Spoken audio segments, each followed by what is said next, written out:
थोड़ी दूर पहुंचे तो बॉडियों को ले लेके जा रहे थे लोग और किसी की सांस चल रही थी। एक दो महिला हमारे पास आई, भैया रोते हुए, भैया हमारा बेटा वहां पर, हमारा पति वहां पर। तो हमें देखते ही हम एक शॉर्ट सा रह गए, हम एक साथ ऐसा रह गए, हम कहाँ आ गए यार जी, हम यानी भयभीत हो गए। मान लो जनता के लिए भगवान था, तो मैं मानता हूँ, मेरा मानना ये है अगर भगवान था वो और हम लोग भगवान मानते हैं उसे, जैसे उसके भक्त हैं, तो बाबा को, जैसे बाबा वहां से माइक पे अनाउंसमेंट करके गया कि मैं जा रहा हूँ और मेरे तुरंत पीछे आप रज ले लीजिए, रज को लगा दीजिए, कोई कैंसर है, बीमार है घर में, वो ठीक हो जाएगा तुरंत। बाबा को वहां रुककर और तुरंत माइक के माध्यम से कहना चाहिए था कि नहीं नहीं रुको रुको, तो बाबा चाहते तो इस घटना को टाल सकते थे।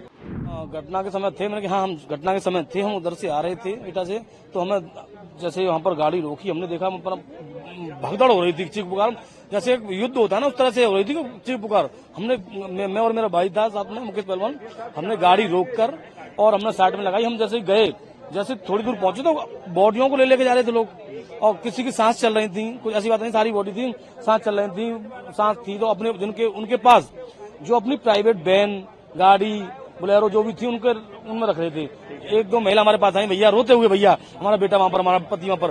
तो हमें देखते ही हम एक शॉर्ट सा रह गए, हम एक साथ ऐसा रह गए, हम कहाँ आ गए यार जी, हम यानी भयभीत हो गए। तो फिर हमने सोचा चलो कोई बात नहीं है, इनकी सहयोग करना चाहिए। हमने उनके साथ उनके पतियों को, महिलाओं को, बेचारा महिला ज्यादा वहां पर डेड थी, महिला घायल भी थी, उनको उठवा के हमने प्राइवेट गाड़ी में रखा हुआ था।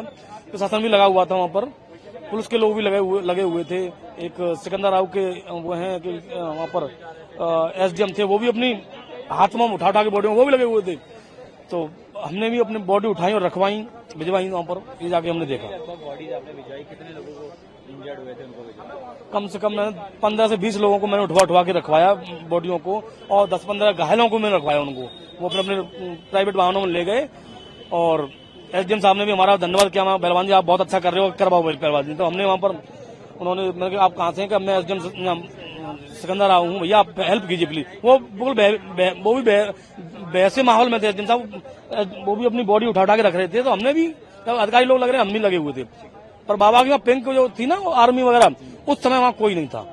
सबसे ज्यादा मैं चाहूंगा, इसमें गलती है जैसे भी है, प्रशासन अपनी तरह लगा हुआ है और अधिकारी लगे हुए हैं, परंतु जो बाबा भगवान था, मान लो जनता के लिए भगवान था, तो मैं मानता हूँ, मेरा मानना ये है अगर भगवान था वो और हम लोग भगवान मानते हैं उसे, जैसे उसके भक्त हैं, तो बाबा को, जैसे बाबा वहां से माइक पे अनाउंसमेंट करके गया कि मैं जा रहा हूँ और मेरे तुरंत पीछे आप रज ले लीजिए, रज को लगा दीजिए, कोई कैंसर है, बीमार है घर में, वो ठीक हो जाएगा तुरंत, नौकरी लग जाएगी।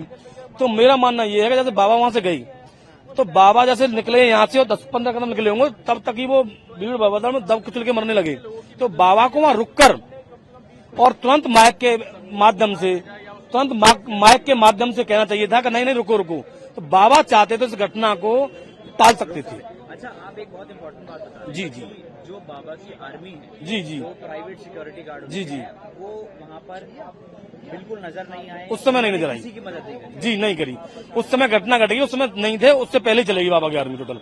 बाबा की आर्मी चाहती तो बहुत लोगों के सहयोग हो सकता था, और बाबा उन लोगों के लिए भगवान था।